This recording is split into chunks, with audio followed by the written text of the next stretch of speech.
Hello, Udo. How are you today? Yeah, fine. Thank you very much. So good to hear. And I've been playing Game Over for the last 3 days straight, and Okay, really enjoying it. Wow, very good to hear. what a Yeah, li what a list of songs! 16 songs for both yes, regions, 17 for Japan. That's quite a lot of yes, writing. it is. Yeah. So, but in a way, we had thanks about pandemic. We had time enough to do a lot of songs. Yeah. So, and then in the end, we liked all the songs, and we said, okay, we want to put them also all on a CD. So here we go. That's fantastic. And yeah, and you just released a live album during the pandemic as well. So you guys are keeping very busy. Yeah, though that was also a little bit of luck, you know. I mean, when the promoter of Bulgaria came up and said, I want to do a show open air, that was a really heavy pandemic time, you know. And then we said, yeah, okay, we will see. Yeah, and then in the end, everything works out, and they was sending us some pictures of the venue. And then we said, come on, that maybe will be a great evening. Let's record the whole thing just in case and film the whole thing. And it was, I mean, it was really, yeah, a very emotional evening. And we didn't expect nearly 3,000 people, you know. There was also like something, what? What is going on here? Right. Yeah. And everything was fine. And we was asking, I don't know, 2 or 3 weeks later, the promoter, was there any infection happened? And he said, no, everything was fine. So we are lucky. And it's interesting, you've named the new album Game Over, but there's no song called Game Over. Yeah. Yeah, but I mean, it's the same what we did with the last album, Steel Factory. There was also no A song song called Steel about Factory. Yep. called Steel Factory. Yeah, Game Over. The name for the title for the album came up during the whole recording session, you know. So that was like not the normal one, what we normally do. So we had to do everything over the internet with Skype, FaceTime, Zoom, WhatsApp. We always was making a conference thing, and then we were talking over the internet. It was not possible for us to work on songs what we are normally do in one room, you know. That Right. so we did everything over internet, and also the main recording then at the studio. I mean, it was only allowed to have the sound engineer and always like one musician, you know, one by one. Yeah, that was a little bit difficult, but then the Game Over, that came, that was during the arranging time of the songs. And then, you know, I don't know, there was, I think there was D. Dammert, the new guitar player, and he said, in German it's called Alles ist zu Ende, and everything is over, you know. And then the title came up, Game Over, and then we said, yeah, everything is game over, so let's call the album Game Over. So here we go. And that makes sense. And now, Yeah. are you the main lyricist? Or do you write the lyrics? This time I wrote all the lyrics together with my son for the With your first son? time, Okay. and also I mean my son also came up, you know, with some vocal melodies. Yeah, he's getting more into also composing stuff. Okay, not on the guitar, but more in melodies, also lyric wise, and. I will say this album also with the new two members, the new bass player Thielen Hudrap and then also Dee Dammers on guitar. Everybody was really involved in that. They came up with really good ideas. You know, I would say this one, the album Game Over, is a real band album. You know, it's not like okay, this is my song, you cannot touch it. No, that was really everybody was working, yeah, together. And yeah, I'm really happy with the result. And yeah, so it looks like that the people like the album. Definitely. And Sven has been so important to the band for the past, almost 6 years. Yes. Not just drumming, but like you say, songwriting, backing vocals, contributing. So yes, it's not nepotism. He has been intricate to the band. And Dee and Tillen, they worked with you on We Are One. And I do consider that a studio album or a live album or I mean orchestrated album. I love it. It's so good. Yeah, I mean, also they came up with Thielen Nut, but Dee was coming up also with some song ideas. And yeah, that was also great work, especially work together with Peter Baltus and, of course, with Stefan Kaufmann. I always work together anyway. And I like the album still, It's a shame that we couldn't play the last year the Wacken Festival that was normally planned to present the We Are One album. But maybe next year we will see. Speaking of Peter Baltes and Stefan Kaufmann, how did you guys do the Dirkschneider and Friends project? I mean, that's like basically Accept with female vocals. Yeah, that was more a charity thing, Okay, Stefan Kaufmann came up with this idea. So all the three songs, especially the song was already finished, Where the Angels Fly, was normally planned also for the We Are One album, but there was no space anymore. So, and then there was two more unfinished songs. And then Stefan said, come on, you cannot go on tour. Your musicians, they need money. Your crew need money. And then why we are not putting out an EP as a project. And so he was making a contract with the record company, the same record company where I'm on with AFM. And the owner of the company said, well, great idea. So all the money was going to the members of U.D.O. and the crew of U.D.O. We did everything for free. And I mean, for me, it was also interesting to work then again with Peter. And Peter was singing. And we did it a long time ago on the first album. He was singing. Right. That was nice. I mean, it was a lot of fun. And the good thing about this EP was... there was no any pressure, or you don't have to think, we have to do it in this way or this way. It was enjoying making music, and that was it, It's just a project. Of course, a lot of people came up, is there a new band, and is there maybe an album coming up? No, I don't want to say no for an album. I mean, if we have enough ideas and I can do something in between touring and whatever. Is always like a little gap. But maybe there can be happen that we do an album, but it's just a project, nothing else. And it's interesting. The CD is called Arising, but the digital is called Every Heart Is Broken. So Every Heart Is Burning. So it was so confusing. It was like the songs are arranged in different order and the different titles, but it's still the same thing. But it was all for charity anyway. So. Yeah, so I like the songs. I mean, they're very good songs, Yeah, and female vocals. It's classic Accept, like you said, Sea Winds with a little bit of female vocals.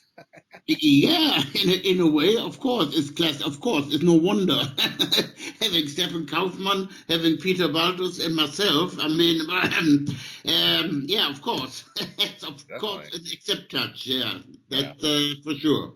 Well, as a diehard Accept fan, I was kind of dismayed that Peter didn't play on the most recent Accept album. As good as it is, it's the first album Peter never played on. So when I realized he was doing Dirkschneider and Friends, I'm like, he's working with Udo again. So that's something.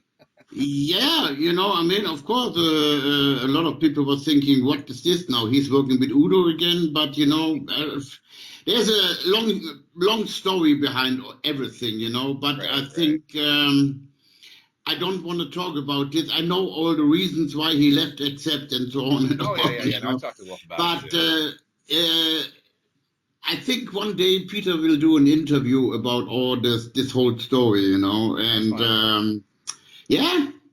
so for me, it doesn't matter in a way. Well, he's still playing bass with you. He's still singing with you. So as an Accept fan, that's very rewarding.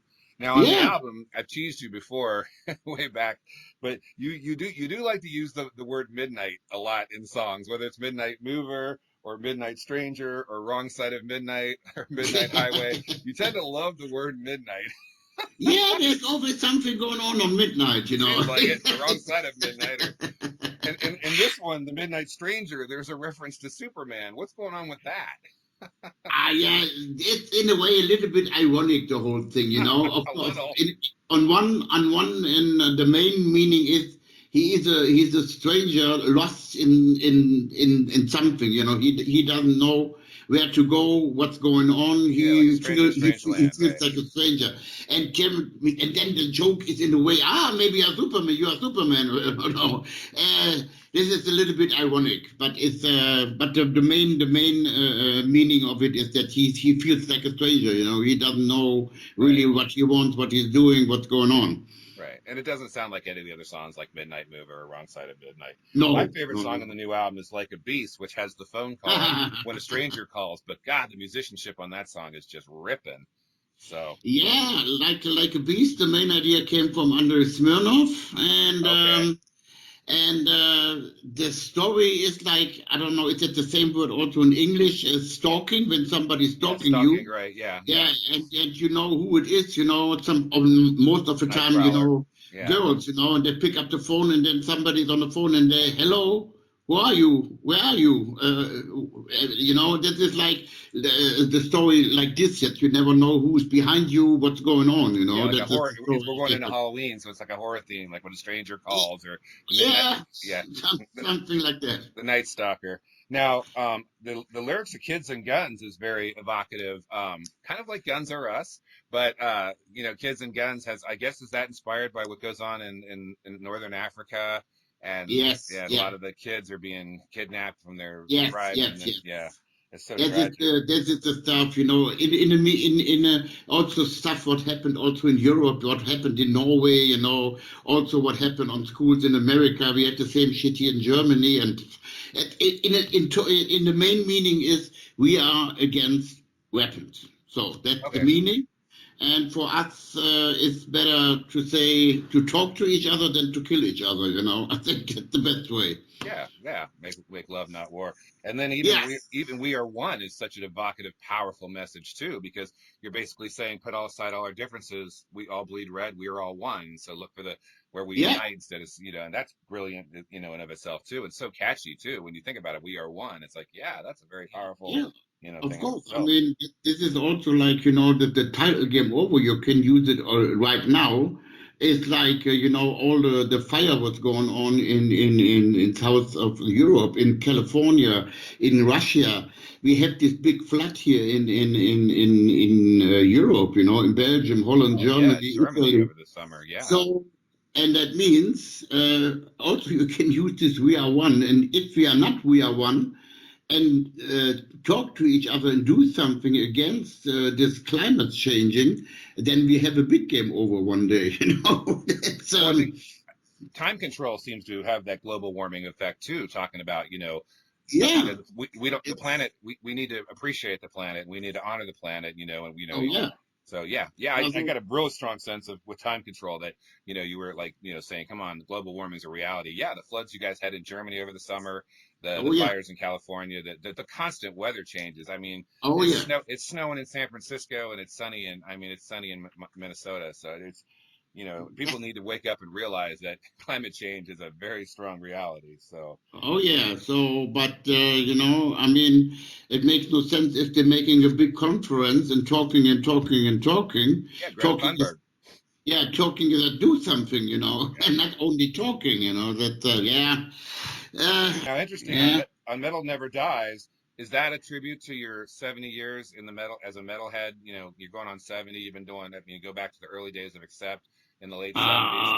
Is Let's that say just a it's tribute to? of course metal never dies. That means hopefully this kind, or I think this kind of music will never die. You know, I mean, I saw now so many new kid generations coming up and listen to this kind of music, but the meaning of the lyrics is a little bit of a biography by myself. You know, when I start was making music, I didn't have that much to say, but then yeah, I have a lot of things to say, you know. Yeah. So that, in a way, a little biography on the lyrics.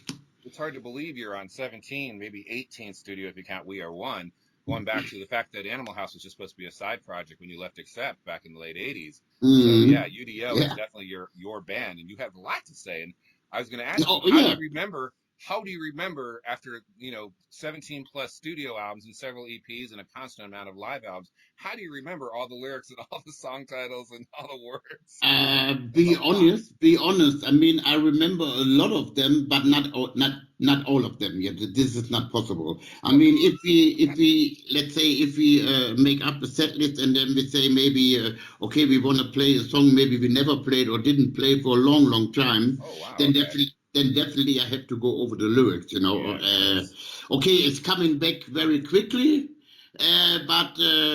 If you ask me then, so what is the line there and there in the second verse? I said, oh, bro, I have to look about this. Of course, we all do. And not only that, you did the Dirkschneider project about 5 years ago, where you did nothing but accept songs, even some deep cuts of Yes. accept songs. So how do you remember all that? I mean, obviously you remember Balls of the Wall, Metal Heart, Princess of the Dawn, but even the deeper cuts, how do you even remember all that stuff? Or so Yeah, that's that good. was also, I mean, some songs I have to also have a look over the lyrics. That was Of like, course. okay. But yeah, after a while, when you start rehearsing all that stuff, you get into that and then you remember all the things. Definitely. And sometimes, of course, it's like before you go on stage, you just have a quick look. Okay.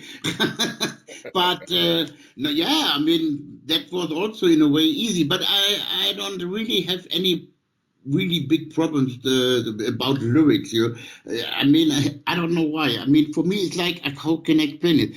It's like for me, it's like having a picture. I Yeah. can say, okay, the lyric like this, and then I see the cheat. With the Okay. lyrics. Okay. That's crazy, but I'm lucky. Yeah.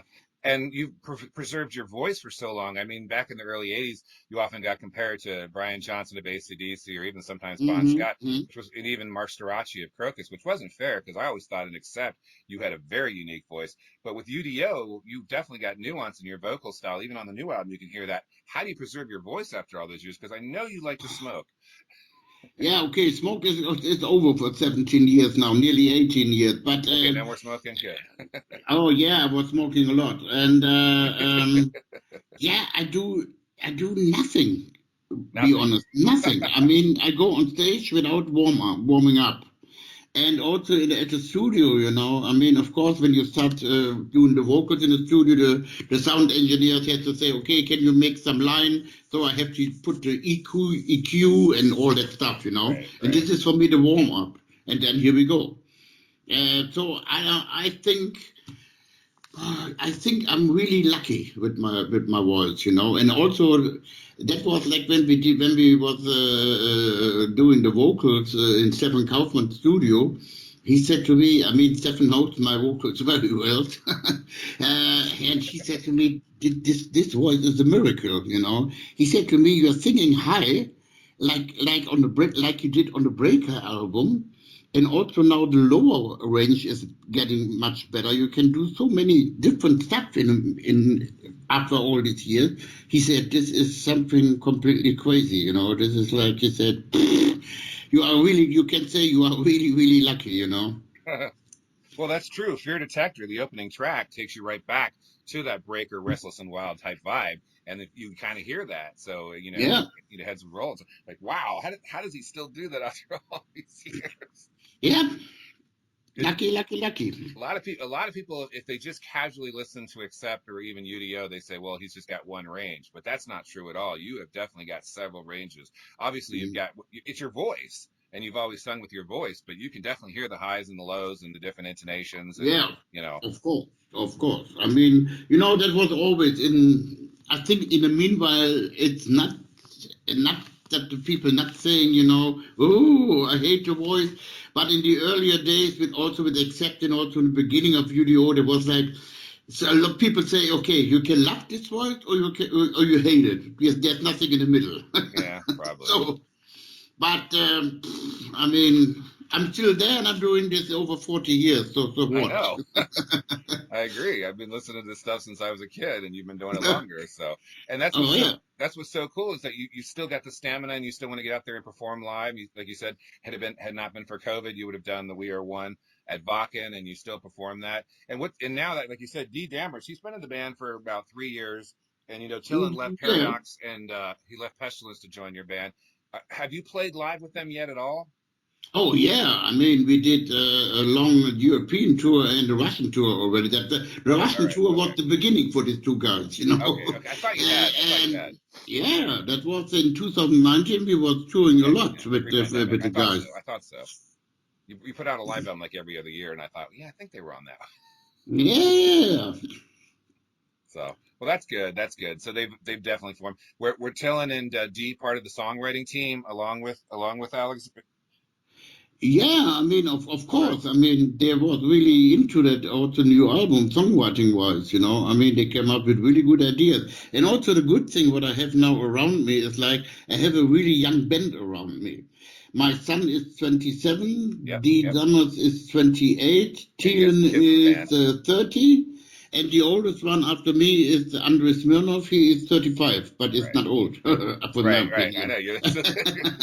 And yeah, I mean, this is like, you know, they're coming up with fresh ideas, and Right. this is also a completely different generation. You know, they are not listening what I did with Jimi Hendrix, Sweet, Right. Deep Purple, I don't know, Uriah Heep, Black Sabbath. Scorpions and yeah. Yeah.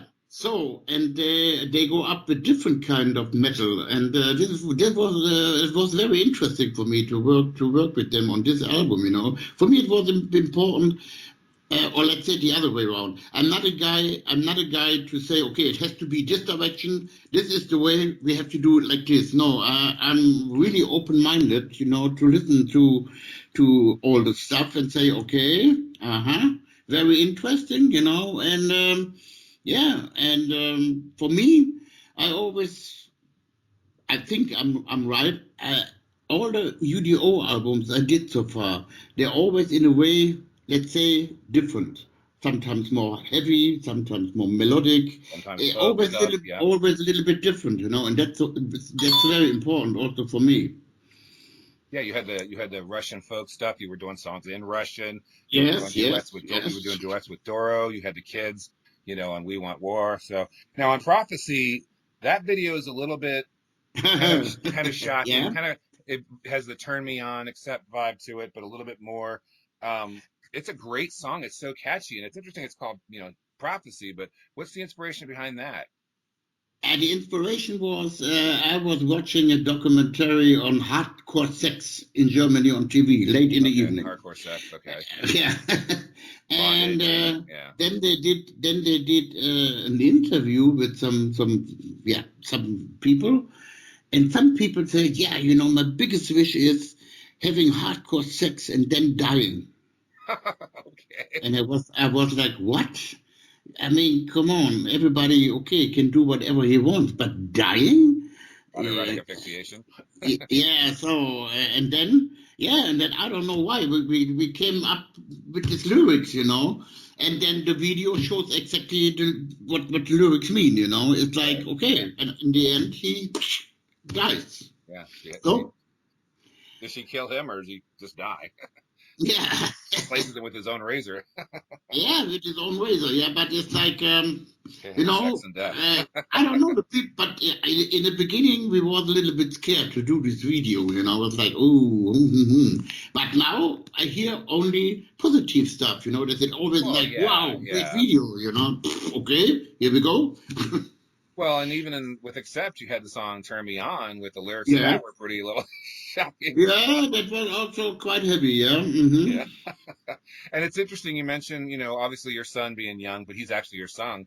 But even with the new Accept, Wolf's drummer is only 30, and this is the first Accept album that has three guitarists. So it's good that, I don't want to say old geezers, but you guys who are seasoned musicians are willing to work with the younger and let them bring their ideas and obviously the technologies. So, and then, yeah. that makes such a difference. And like I said, I think your son is really coming into his own. Not Oh, just joining you on drums, but like you say, writing, contributing, yeah, on yeah, yeah. vocals. You're getting more and more into that, and also, you know, for now with these new members, Thielen is also a fantastic songwriter, you Yes, know, he and is. He did a great job with and Paradox and Pestilence. So yes. yeah, and but in his heart, he when we asked him to join UDO, and he said, "Oh, now my dream is coming true, playing classic metal stuff, you know." So and yeah, but D Dammers, for example. when I was looking for a new guitar player, of course I can have also already some guitar players. They're, let's say, quite well known, you know. So, Yes. but Right. if you have a guitar player like this, they have their own style already. They're not really open for everything, you know. So, and when I was looking for a guitar player, I was said, okay, I want to have an unknown guy. Okay. So, and that I found it in D. Dummers, you know, he can, you can tell him, okay, I need some jazz stuff. Yeah, I can do that. I need this. Yeah, I can do that. You know, he's also doing so many different stuff. So he can But in the, improvise. yeah, and in the end, it's like also, when it comes to write songs for UDO, he knows exactly what kind of songs he has to come, ideas Right. he has to come up with, you know, and that's a great thing. And also the work now together with Andre and D. Dummers, that's fantastic. Andre says to me, thank God, now I have a second guitar player I can really work with, you know. That's That good. was not in, yeah, before it was not really working together with the second guitar player, you know.